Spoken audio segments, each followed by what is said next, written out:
Алла тағаланың көрсеткен жолын өзінің әрбір ісінде қолдана білген адам ғана хақиқи мұсылман. Інілерім, киім киіп жатқан кездеріңде, жүріс-тұрыстарыңда, мәшине мінулеріңде исламды іс жүзінде көрсете алып жатырсыңдар ма?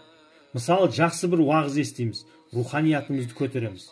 Сәлден соң мәшинеге отырған кезде сен уже басқа адам. Ислам тек мешітте ғана қалып қойды.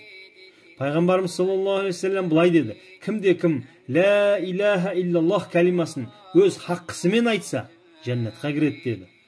Сахабалар: я Расулулла, оның хаққысы не деді? Пайғамбарымыз саллаллаху алейхи вассалам: ол кәлима, ол кісіні харам нәрселерден тыйса, сол хаққысы деді. Сіз ля иляха иллаллах кәлимасын айттыңыз. Егер сізді харамнан тосты ма, қайтарды ма, демек сіз мұсылмансыз, момынсыз, жәннатқа барасыз.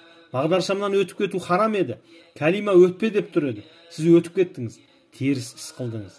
Жаяу жүрушілерге жол беру керек еді. Сіз жол бермей өтіп кеттіңіз. Ол сізге тоқта деп тұр еді. Саудада өтірік айтпа деп еді. Демек, хаққысын өтемедіңіз.